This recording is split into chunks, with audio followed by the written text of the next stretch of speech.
Good morning students. BSc BEd third year में आज बात करते हैं इसके अंदर एडिनल ग्लैंड या एडिनल ग्रंथि के जो हार्मोन हैं, जो आपको इसके अंदर पिछली क्लासेस में बता रहे हैं। अलग अलग इसके अंदर लेयर के द्वारा, कॉर्टेक्स की अलग अलग लेयर के द्वारा अलग अलग हार्मोन सिक्रीट होते हैं और उसके द्वारा कौन कौन से रोग होते हैं वो आपको इसके अंदर बताए गए हैं। तो इसमें इसके अंदर जो है पिछली क्लासेस में आपको बता चुके हैं कि कैसे इसके अंदर अलग अलग प्रकार से इसके अंदर जो हार्मोन सिक्रीट होते हैं और जब ज़्यादा या अधिक मात्रा में सिक्रीट होते हैं तो उससे कौन से रोग होते हैं, कौन से सिंड्रोम होते हैं, वो आपको इसके अंदर कह सकते हैं पिछली क्लासेस में बता चुके हैं। तो इसी में इसके अंदर कह सकते हैं आपको बताया गया था पिछली क्लास में एंड्रोजन्स, जो कि इसके अंदर मेल हार्मोन है, और एस्ट्रोजन जो होगा इसके अंदर कह सकते हैं उसको फीमेल हार्मोन कहा जाता है। एंड्रोजन में आपको बताया था इसके अंदर एंड्रोस्टेनेडायोन, और एक होता है इसके अंदर डीहाइड्रो, इसके अंदर कह सकते हैं इसके अंदर कह सकते हैं डीहाइड्रो, इसके अंदर कह सकते हैं एपी एंड्रोस्टेरोन। तो डीहाइड्रो एपी एंड्रोस्टेरोन या DHEA जो इसके अंदर आपको बताया था कि इसके अंदर यदि ज़्यादा मात्रा में उपस्थित होता है तो वह इसके अंदर एडिनोजेनिटल सिंड्रोम उत्पन्न करता है। इसमें इसके अंदर फीमेल में मेल के लक्षण पाए जाते हैं। कौन कौन से लक्षण होंगे? पैर और भुजाएं जो होती है इसके अंदर इसमें मजबूत होगी, शरीर पर बाल ज़्यादा मात्रा में उपस्थित होते हैं, जिसे इसके अंदर कहा जाता है हिरसुटिज्म। हिरसुटिज्म इसके अंदर जो है, हिरसुटिज्म इसके अंदर कह सकते हैं एक्सेसिव हेयर इसके अंदर कह सकते हैं शरीर पर उपस्थित होते हैं। इसके अलावा आवाज़ इसके अंदर कह सकते हैं मोटी होती है, वॉइस इसके अंदर कह सकते हैं डीप होती है। तो जो लक्षण इसके अंदर ये मेल के हैं वह फीमेल में यदि पाए जाते हैं तो वह इसके अंदर कह सकते हैं एडिनोजेनिटल सिंड्रोम कहलाता है। इसी प्रकार इसके अंदर कह सकते हैं एडिनल जो एस्ट्रोजन है ये फीमेल हार्मोन है। यदि मादा में इसके अंदर कह सकते हैं इसका क्या कार्य होता है? द्वितीयक जनन लक्षण जो होते हैं इसके अंदर कह सकते हैं कि विकास को प्रेरित करते हैं या इन्फ्लुएंस करते हैं। तो फीमेल के जो लक्षण हैं इसके अंदर, उसको इसके अंदर प्रेरित करने के लिए जो हार्मोन होता है वह एडिनल एस्ट्रोजन होता है, और मेल में इसके अंदर लक्षण इसके अंदर उत्पन्न करने के लिए इसका जो हार्मोन होता है उसको एंड्रोजन कहा जाता है। तो इसी प्रकार जो एस्ट्रोजन हार्मोन है उसका उदाहरण जो होता है इसके अंदर एस्ट्राडायोल होगा। जैसे एंड्रोजन के उदाहरण होते हैं एंड्रोस्टेनेडायोन या डीहाइड्रो एपीएंड्रोस्टेरोन, उसी प्रकार एस्ट्रोजन का जो उदाहरण होता है एस्ट्राडायोल होता है। और एस्ट्राडायोल किससे बनता है? एंड्रोस्टेनेडायोन से ही बनता है। तो एंड्रोस्टेनेडायोन जो उदाहरण आपको बताया गया था वही आगे जाकर एस्ट्राडायोल का निर्माण करता है। और एस्ट्राडायोल जो एक प्रकार का इसके अंदर फीमेल हार्मोन है जिसको एडिनल एस्ट्रोजन कहा जाता है। नेक्स्ट इसके अंदर बात करते हैं, इसमें तीन अलग अलग प्रकार के जो हार्मोन आपको बताए गए थे जो इसके अंदर कॉर्टेक्स भाग के द्वारा सिक्रीट किए जाते हैं। अब बात करते हैं इसके अंदर नेक्स्ट जो हार्मोन है जिसे कहा जाता है इसके अंदर मेडुला या इसके अंदर कॉर्टेक्स। इसके अंदर जो भाग होता है, एडिनल ग्रंथि में दो भाग होते हैं। फर्स्ट इसके अंदर जो भाग होगा उसे कहा जाता है इसके अंदर कॉर्टेक्स, और दूसरा इसके अंदर जो भाग होता है उसको कहा जाता है मेडुला। कॉर्टेक्स में 3 लेयर होती हैं, 3 अलग अलग लेयर के द्वारा अलग अलग हार्मोन सिक्रीट किए जाते हैं जो आपको अभी तक बता चुके हैं। अब बात करते हैं मेडुला और उसके कौन कौन से हार्मोन सिक्रीट किए जाते हैं। मेडुला जो सेकंड पार्ट है उसके द्वारा सिक्रीट किए जाते हैं 2 हार्मोन सिक्रीट किए जाते हैं। उसका नाम है इसके अंदर, फर्स्ट जो है उसको कहा जाता है एड्रिनलिन, दूसरा होता है नॉर एड्रिनलिन। एड्रिनलिन जो आपको बताया गया था इसको एपिनेफ्रिन भी कहते हैं, और नॉर एड्रिनलिन जो होता है इसके अंदर उसको नॉर एपिनेफ्रिन भी कहा जाता है। तो इसके अंदर एड्रिनलिन और एपिनेफ्रिन एक ही टर्म्स है, एक ही हार्मोन है, और नॉर एपिनेफ्रिन और नॉर एड्रिनलिन एक ही इसके अंदर हार्मोन होगा। तो मेडुला भाग के द्वारा जो हार्मोन सिक्रीट किए जाते हैं उसमें जो एड्रिनलिन या एपिनेफ्रिन जो हार्मोन होता है वह 80% सिक्रीट किया जाता है। तो मेडुला जब हार्मोन सिक्रीट करेगा तो उसमें 80% तो 80% कौन सा होगा? एपिनेफ्रिन होगा, और केवल 20% होता है नॉर एपिनेफ्रिन। और दोनों अलग अलग कंडीशन में सिक्रीट किए जाते हैं, दोनों के अलग अलग कार्य होंगे। दोनों हार्मोन जो होते हैं, एड्रिनलिन हो या नॉर एड्रिनलिन हो, दोनों इसके अंदर जो हार्मोन है वह कैटेकोलेमिन्स वर्ग या क्लास के होते हैं। कैटेकोलेमिन जो इसके अंदर कह सकते हैं क्लास या वर्ग के होंगे, इसका अर्थ होता है कि ये अमीनो एसिड टायरोसिन से बनते हैं। तो टायरोसिन इसके अंदर जो अमीनो एसिड है वह इसके अंदर कह सकते हैं इसके बने हुए जो हार्मोन होते हैं उसी को एपिनेफ्रिन और नॉर एपिनेफ्रिन कहा जाता है, क्योंकि उसकी संरचना जो होती है वह इसके अंदर स्टार्टिंग जो होती है उसके बनने की वह टायरोसिन से प्रारंभ होते हैं। तो टायरोसिन से बनते हैं, इस कारण इसको कैटेकोलेमिन वर्ग या क्लास में रखा जाता है। तो इसमें फर्स्ट बात करते हैं नॉर एडिनलिन इसका जो हार्मोन है उसके क्या कार्य होंगे, फिर बात करेंगे इसमें एडिनलिन जो हार्मोन होता है उसके क्या कार्य होते हैं। नॉर एडिनलिन जो हार्मोन होता है उसका कार्य जैसे इसके अंदर सबसे पहले इसके बारे में यदि लक्षण बात करें कि नॉर एडिनलिन क्या होता है, यह एडिनलिन जो हार्मोन होता है उसका प्रीकर्सर है, अग्रगामी है। प्रीकर्सर मतलब इसके अंदर एडिनलिन जो हार्मोन होता है उसका प्रीकर्सर, इससे ये बनेगा, इसको प्रीकर्सर कहा जाता है। और एडिनलिन जो हार्मोन होता है उसका प्रीकर्सर कौन सा होता है, नॉर एडिनलिन होता है, या इसी को नॉर एपिनेफ्रिन कहते हैं। इसकी संरचना, नॉर एडिनलिन जो होता है इसके अंदर जो हार्मोन है उसकी संरचना जो होती है उसमें मिथाइल ग्रुप अनुपस्थित होता है। तो सबसे बड़ा डिफरेंस हो गया इसके अंदर एडिनलिन और नॉर एडिनलिन में, या जिसे कहा जाता है इसके अंदर एपिनेफ्रिन और नॉर एपिनेफ्रिन में, कि नॉर जो एडिनलिन है उसकी संरचना में मिथाइल ग्रुप अब्सेंट होता है और जो एडिनलिन हार्मोन होगा उसमें मिथाइल ग्रुप प्रेजेंट होगा, ये ध्यान रखना है। तो मिथाइल ग्रुप अब्सेंट है तो वह नॉर एडिनलिन हार्मोन होता है, और यही हार्मोन जो है एडिनलिन का प्रिकर्सर होगा। फिर इसके कार्य क्या होते हैं, नॉर एडिनलिन हार्मोन का कार्य होगा कि पेरिफेरल जो ऑर्गन होते हैं, पेरिफेरल ऑर्गन या जिसे कहा जाता है परिधि पर पाए जाने वाले अंग, शरीर में जो इसके अंदर सतह पर या परिधि पर जो ऑर्गन पाए जाते हैं, या जो ऑर्गन इसके अंदर कह सकते हैं विसरल नहीं होते हैं, शरीर के अंदर की ओर, जैसे किडनी है, फेफड़े हैं, हार्ट या हृदय है, अंदर की ओर पाए जाते हैं। लेकिन जो पेरिफेरल ऑर्गन होते हैं उसमें कौन से, जैसे स्किन या त्वचा हो सकती है, या डाइजेस्टिव सिस्टम हो सकता है, या रिप्रोडक्टिव ऑर्गन के पार्ट हो सकते हैं। तो त्वचा, पाचन तंत्र के जो भाग हैं और जनन तंत्र के भाग जो हैं, त्वचा, पाचन और जनन अंग के जो भाग होते हैं उसमें इसके अंदर, और ये सभी ऑर्गन किस प्रकार के होते हैं, पेरिफेरल होते हैं या परिधीय अंग होते हैं। तो इसमें इसके अंदर कह सकते हैं नॉर एडिनलिन क्या करता है, यह हार्मोन इसके अंदर इन ऑर्गन में जो ब्लड वेसल्स जाती है उसमें वैसो कॉन्स्ट्रिक्शन कराता है। जो ब्लड इसके अंदर वेसल्स या रक्त वाहिकाएं जो जाती हैं उसमें इसके अंदर कह सकते हैं संकुचन करवाने का जो कार्य किया जाता है वह इसके अंदर नॉर एडिनलिन के द्वारा किया जाता है। और जब इसके अंदर ब्लड वेसल्स या वाहिका जो है वैसो कॉन्स्ट्रिक्शन होगा, या जिसे कहा जाता है वाहिका में यदि संकुचन होता है जैसे, और तो इससे क्या प्रभाव पड़ेगा कि ब्लड प्रेशर इंक्रीज होता है, ब्लड प्रेशर बढ़ता है।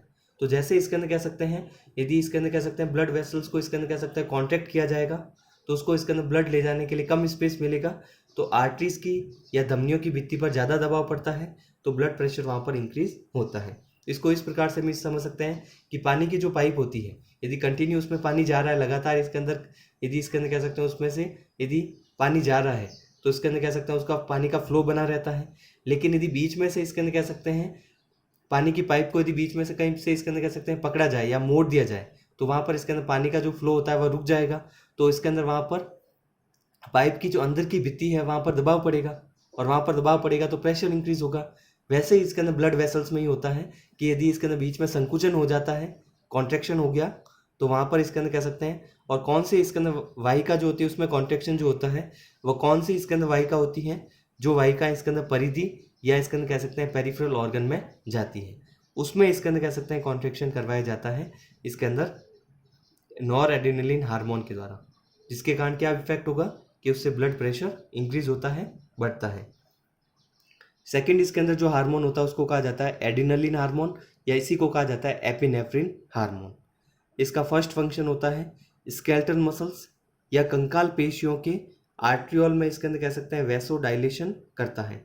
तो इसका अपोजिट इफेक्ट हो गया कि जो कंकाल पेशियां हैं, हाथ और पैर में जो पाई जाने वाली पेशियां होती हैं, क्योंकि कंकाल पेशियां जो होती है हाथ या पैरों में पाई जाती हैं, तो उन पेशियों में इसके अंदर कह सकते हैं स्केलेटल मसल जिनको कहते हैं, तो उनमें जो आर्टरीज जाती हैं, आर्ट्रियोल जो होता है इसके अंदर, उसकी ब्लड वेसल्स में ये वाहिका में शिथिलन कराता है, डायलेशन कराता है, क्योंकि वहाँ पर ब्लड की आपूर्ति इसके अंदर ज़्यादा चाहिए, तो वहाँ पर ब्लड वेसल्स जो होती है इसके अंदर कह सकते हैं उसको फैलाया जाता है, या वाहिका जो होती है उसमें शिथिलन किया जाता है।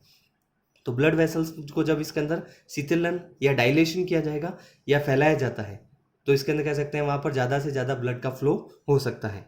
तो ब्लड वेसल्स में शिथिलन होता है, डायलेशन होगा, तो वह किस कारण होता है, एडिनलिन हार्मोन के द्वारा। और वो भी इसके अंदर कह सकते हैं कौन सी इसके अंदर कह सकते हैं पेशियों में होता है, स्केलेटल मसल्स में जो ब्लड वेसल जाती है उसमें होगा, जिससे क्या होगा ऑक्सीजन वहाँ पर ज़्यादा जाएगी और पोषक पदार्थ जो होता है उसकी सप्लाई भी वहाँ पर ज़्यादा होती है। तो जब भी इसके इस कंडीशन में जहाँ पर ऑक्सीजन और न्यूट्रिएंट ज़्यादा चाहिए होते हैं, आपूर्ति ज़्यादा चाहिए होती है, वहाँ पर वैसो डायलेशन किया जाता है। स्किन, म्यूकस मेम्ब्रेन जो होती है, और त्वचा में इसके अंदर जो आर्ट्रियोल होता है वहाँ पर वैसो कॉन्स्ट्रिक्शन करवाया जाता है इस हार्मोन के द्वारा। और ब्लड को इसके अंदर कह सकते हैं यहाँ से दूर ले जाकर, तो ब्लड इसके अंदर कह सकते हैं जो स्किन या म्यूकस मेम्ब्रेन में जाता है तो वहाँ पर वैसो कॉन्स्ट्रिक्शन होगा, संकुचन होगा। तो इसका क्या इफेक्ट होगा कि वैसो कॉन्स्ट्रिक्शन या संकुचन होने के कारण जहाँ पर भी संकुचन होगा ब्लड वेसल्स में, वहाँ पर क्या किया जाता है, ब्लड प्रेशर बढ़ता है। तो यहाँ पर ब्लड इसके अंदर ज़्यादा नहीं जाना चाहिए, इसके कारण ब्लड को कॉन्ट्रैक्ट या ब्लड वेसल्स को कॉन्ट्रैक्ट करवा रहे हैं। तो यहाँ से ब्लड इसके अंदर कह सकते हैं ज़्यादा नहीं जाएगा, तो इसी ब्लड को कहाँ इसके अंदर भेजा जाता है, यहाँ से दूर भेजा जाता है ब्रेन के पास या कंकाल पेशियों के पास, लीवर के पास, कॉर्नरी आर्टरी को इसके अंदर कह सकते हैं यहाँ से इसके अंदर ब्लड ले जाया जाता है। तो ये जो ऑर्गन होते हैं, स्केलेटल मसल्स हैं, मस्तिष्क है, लीवर है, वहाँ पर ब्लड को ज़्यादा भेजने के लिए इसके अंदर स्किन और म्यूकस मेम्ब्रेन में वैसो कॉन्स्ट्रिक्शन करवाया जाता है। तो जहाँ पर कॉन्ट्रैक्शन होगा, संकुचन होगा, वहाँ ब्लड इसके अंदर कह सकते हैं वेसल्स में संकुचन होने के कारण ब्लड कम जाएगा। और जहाँ पर इसके अंदर कह सकते हैं डायलेशन होगा, वहाँ ब्लड ज़्यादा जाता है, क्योंकि वहाँ पर रिक्वायरमेंट ज़्यादा होती है ऑक्सीजन की, और वहाँ पर न्यूट्रिएंट की रिक्वायरमेंट भी ज़्यादा होती है। और ऑक्सीजन की रिक्वायरमेंट इसके अंदर ब्लड के द्वारा कैसे पूर्ति होती है, क्योंकि ब्लड में हीमोग्लोबिन जो शोषण वर्णक पाया जाता है। इसके अलावा ब्रोंकाई और ट्रैकिया में जो इसके अंदर कह सकते हैं वहाँ पर भी डायलेशन कराया जाता है, शीतलन करवाएंगे।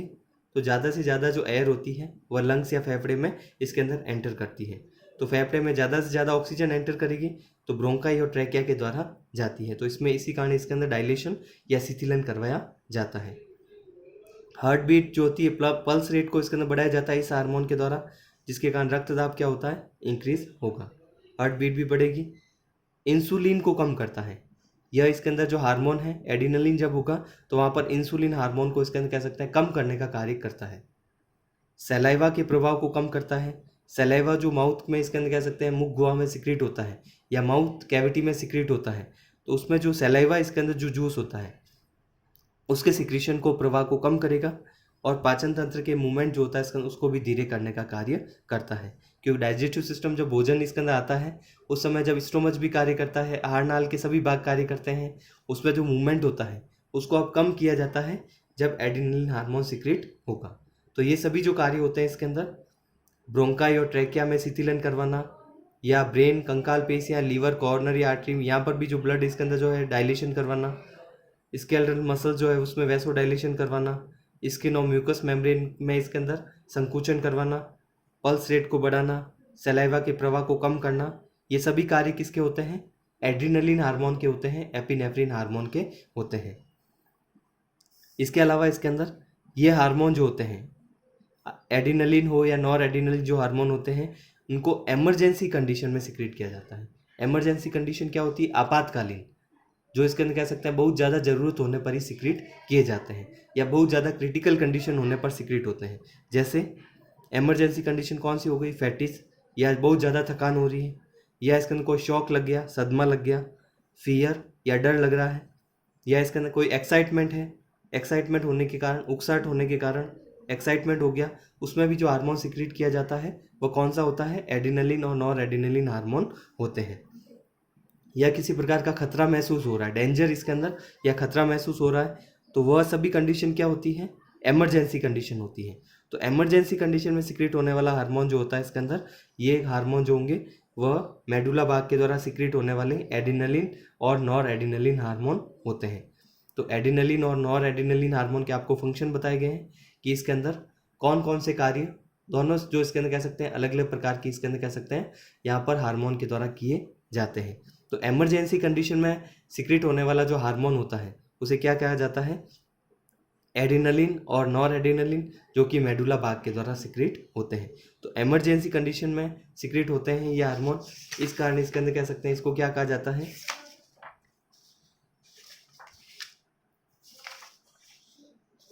जैसे इमरजेंसी कंडीशन में इसके अंदर सिक्रेट होते हैं तो इस कारण इसको अंदर कहा जाता है, या जो इसके अंदर क्रिया जो होती है इसके अंदर फ्लाइट फाइट मैकेनिज्म या क्रिया इसके अंदर कह सकते हैं इसको कहा जाता है, जिसे कैनन ने इसके अंदर कह सकते हैं इमरजेंसी फंक्शन नाम दिया था।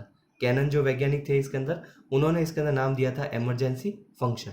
तो आपातकालीन कार्य इमरजेंसी फंक्शन कैनन के द्वारा ये नाम दिया गया था, जो कि फ्लाइट फंक्शन कहलाता, फ्लाइट और फाइट फंक्शन, क्योंकि इसके अंदर खतरा महसूस हो रहा है या कोई इसके अंदर कह सकते हैं ऐसी न्यूज़ हो जो आपको नहीं सुननी है, इसके कारण शॉक भी हो सकता है या डर लग सकता है, डेंजर या कोई खतरा महसूस हो जाए। तो इस प्रकार की कंडीशन जो होती है वह सब इमरजेंसी कंडीशन होती है, उसमें ये हार्मोन सिक्रीट किए जाते हैं। इस कारण इसके अंदर इस प्रकार के मैकेनिज्म को फ्लाइट फाइट मैकेनिज्म कहते हैं। जैसे इसके अंदर कहीं आप इसके अंदर जा रहे हैं, डॉग या कुत्ता पीछे पड़ गया, या जैसे जंगल में जा रहे हैं, सामने शेर या टाइगर आ गया, तो उस समय जो डर होता है, खतरा महसूस होता है, डर भी लगता है, तो उस कंडीशन में जो हार्मोन सिक्रीट होगा, डॉग इसके अंदर पीछे पड़ गया, तो उस समय इसके अंदर कह सकते हैं सबसे पहली कंडीशन क्या होती है, आपको ऑक्सीजन की सप्लाई या न्यूट्रिएंट ज़्यादा क्यों चाहिए होते हैं, क्योंकि आपको भागना होता है, तेज़ी से दौड़ना होता है। तो उस समय जो हार्मोन सिक्रीट होते हैं, इसी कारण जो स्किन है वहाँ पर इसके अंदर कह सकते हैं ज़्यादा न्यूट्रिएंट नहीं चाहिए। जो स्केलेटल मसल्स होती है दौड़ने के लिए, तो वहाँ पर इसके अंदर हाथ और पैर का यूज ज़्यादा होगा, तो वहाँ दौड़ने के लिए उसमें इसके अंदर कह सकते हैं ब्लड की सप्लाई ज़्यादा होनी चाहिए। हार्ट इसके अंदर तेज़ी से कार्य करेगा, फेफड़े भी तेज़ी से कार्य करेंगे। तो ये सभी जो कंडीशन होती है वह फ्लाइट फाइट मैकेनिज्म या इमरजेंसी कंडीशन में सिक्रीट होने वाले हार्मोन कहलाते हैं।